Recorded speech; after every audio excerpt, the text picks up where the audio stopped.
Bonjour à tous, j'espère que vous vous portez très bien. Après avoir vu comment se connecter à une source de données, nous allons entamer la meilleure partie qui est la préparation de vos données et ensuite nous verrons dans une autre vidéo comment regrouper les données par dossier. Alors revenons sur notre source de données précédente. Donc, la source de données commande est composée de deux tables. Donc la première qui est commande et la deuxième qui concerne les retours. Et donc, le premier bouton ici vous permet donc d'afficher l'aperçu de la source de données. L'aperçu, c'est-à-dire tout le contenu de votre source de données. Vous pouvez ainsi voir cela. Donc, là en bas, en déroulant vers la droite, vous voyez donc tout le contenu de votre source de données. Vous avez aussi la possibilité de mieux gérer les métadonnées donc en cliquant sur ce bouton. À ce niveau, vous pouvez voir toutes les colonnes donc, de votre source de données. Donc, identifié en ligne, sous-catégorie, bénéfices. Et comme je l'avais dit dans d'autres vidéos, vous pouvez directement distinguer les dimensions des mesures. Nous pouvons aussi renommer une colonne. Donc, par exemple, nous allons renommer ID de ligne et nous allons mettre identifiant ligne. Ensuite, nous allons renommer ID de commande en faisant la même action, donc clic, renommer, et nous allons mettre identifiant commande par exemple.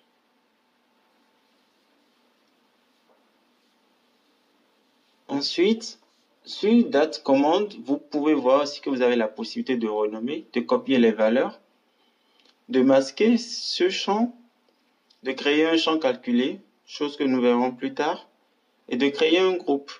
Nous verrons aussi cela plus tard. Ensuite, nous allons renommer la colonne ID de client en mettant identifiant client. Le fait de renommer vos colonnes vous permet de mieux comprendre vos métadonnées et de donner une vision claire sur vos données. Et donc, pour quelqu'un d'autre qui viendra travailler directement sur votre classeur tableau, il pourra facilement savoir ce que c'est que le champ que vous êtes en train d'utiliser. Ici, nous allons modifier le type du code postal et nous allons choisir au niveau de rôle géographique, nous allons choisir par exemple code postal. Cela va nous permettre plus tard de mieux gérer les cartes dans Tableau. Vous verrez donc que Tableau est vraiment un très bon outil pour gérer les cartes. Ici, pareil, pour l'État, nous allons changer le type en mettant État, province. Et nous ferons la même chose aussi pour la région, donc en choisissant pays, région. À chaque fois quand vous changez le type, donc pour les rôles géographiques, vous allez voir l'apparition d'un petit globe. Ici, nous allons modifier aussi le nom du produit, donc l'ID du produit en mettant identifiant produit. Donc après, vous avez les autres champs. Nous allons venir un peu en bas. Donc là, par exemple, identifiant ligne, là est une mesure parce que c'est représenté par le symbole dièse et c'est en vert.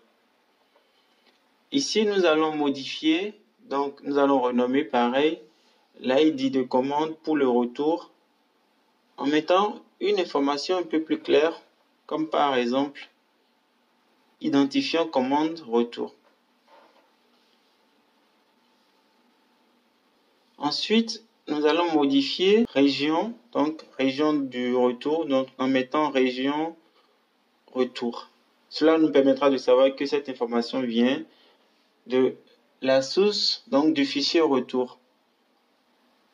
Et là, pareil, nous allons modifier le type en choisissant pays, région, pour plus tard nous permettre de mieux gérer les cartes. Là, par exemple, en cliquant sur alias, vous pouvez voir tout le contenu et donc du nom de produit. Et le fait de cliquer sur alias vous permet facilement de modifier la valeur de l'alias, donc de modifier les données. Ensuite, nous verrons comment créer une scission des données. La scission des données, en fait, permet de créer une autre donnée à partir d'une donnée existante. Là, nous allons créer une donnée donc à partir de identifiant commande. Comme vous pouvez le voir, là nous allons créer le centre de distribution. En fait, l'identifiant commande est composé d'un centre de distribution. Donc, nous allons créer le centre de distribution donc à partir de l'identifiant commande. Et ce centre de distribution, en fait, représente les deux premiers caractères, donc avant le tiret. C'est pour cela, lors de la scission, nous avons choisi de faire une scission par tiret, mais sur le premier élément. Voilà, vous venez de voir comment préparer vos données. Nous verrons encore cela plus tard lors des cas pratiques. J'espère que cela vous a été utile. N'hésitez pas à me laisser vos questions en commentaire. Je me ferai un plaisir de vous répondre. La prochaine formation sera sur comment regrouper nos données dans des dossiers. Je vous remercie d'avoir suivi la formation et n'hésitez pas à vous abonner à ma chaîne et activer la cloche de notification. Je vous dis à très vite pour une nouvelle vidéo de formation.